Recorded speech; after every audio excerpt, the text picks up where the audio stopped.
Welcome back to Living with a Classic. We're out in the snow. It is day 4 of my advent calendar. If you haven't been watching, I'm doing a video every single day for the 24 days up to Christmas. And well, we'll see what happens. It's just been different things so far. Today, we are on our way to a good customer of mine. He has a couple of Jags, one of them being a 1966 S-Type that you've seen on the channel. And he has a little bit of a brake fluid leak. He doesn't know where it's coming from, so I brought some tools and things. We're going to troubleshoot, try and figure that out. It's really chilly today. We had some rain that turned into ice, that turned into snow overnight, but just up here on top of the mountain, I was below earlier when I brought the kids to school, and well, there was no snow there. He said he had no snow at his house when I talked to him earlier. So, but we're taking the daily 1975 XJ6. We're driving through the woods now. It's absolutely beautiful here. I'll turn the camera around a little bit to show you guys. But we are on studded winter tires, good heat. It should be a nice, good drive for this. It does a lot of short trips, this car, with school runs and things. So whenever I get a chance to, like this, go half an hour away, it's a good time to take this car and let it blow off some steam on the highway a little bit later. This is a shortcut behind my house. It's technically not really a road. Google Maps thinks it's a road. It's technically a logging dirt road, but it's very dusty in the summer. But in the winter, when it's frozen, it's not too bad. It's quite potholed, but that's the good thing about an old XJ. You have a nice ride. We'll take about half an hour to get there, and we'll see what's going on with his S-Type. Coming in here, we have the brake fluid reservoir, which is low, but there's still some fluid in there.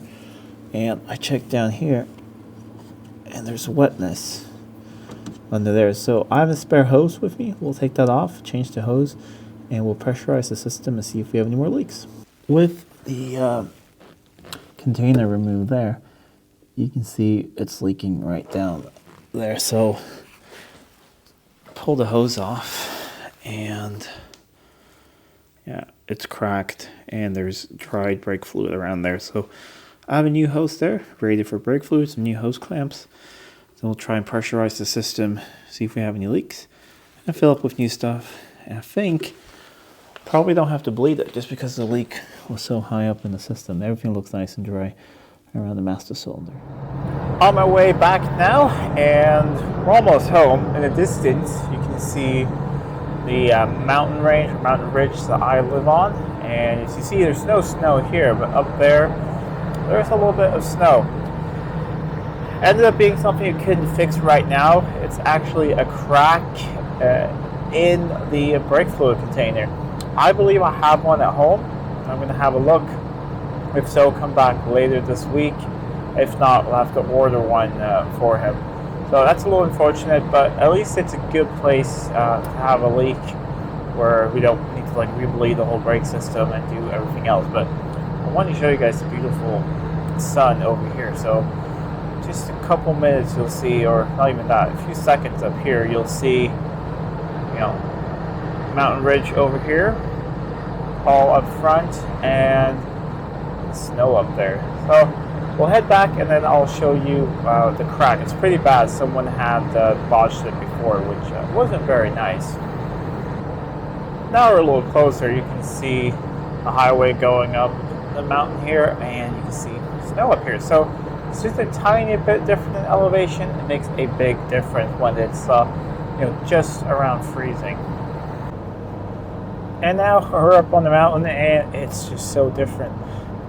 That's one of the odd things about living where I live, that just 10 minutes away from my house or something, it can be no snow at all, and then the closer you get to my house, the more snow you get.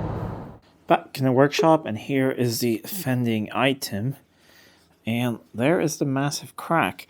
So there was a silicone ring around here, which I thought was just someone had made something so that the clamp wouldn't destroy the bottle, but it was hiding a massive crack, and there's also a crack lower down. So as soon as we start filling it up, it poured all over. But we have a new hose on it. We'll save that. I've looked through all my parts, and unfortunately, I don't have one. So it's a little late now. I'm gonna call the parts place tomorrow, see if we can get hold of one for him, and we can get him back on the road really soon. And that's it for today's video. You got to follow along. Sometimes I'm a bit of a mobile mechanic. Some of my customers, if there's small issues, I'll come out to them. Especially right now, if it's wintertime, I don't want to take their car out, or you know, it could just be that they're hearing a weird sound and they don't want to drive it, and I'll come out and test drive and let them know, no, you shouldn't drive it, flatbed to my shop, or no, you're fine. It's just this and this, I can fix it right away. So that's the service I offer some of my customers. Anyways, we'll see what happens tomorrow. Not really sure what's going on. Oh yeah, I've helped a good customer to sell one of their cars, and the new owner's picking up tomorrow. So let me know in the comments down below. Do you want to follow along for that a little bit? Or otherwise, I'm not really sure what's going on tomorrow. Anyways, if you like this video, please give it a thumbs up and share it with friends. And if you're not already subscribed to the channel, please do hit the subscribe button. Like I said, I'm trying to hit 30,000 subscribers by the end of the year, and we're about 1,200 away. So hit that subscribe button and follow along on 24 days of videos. Till next time, I'm Adam. This is Living with a Classic. I'll see you soon.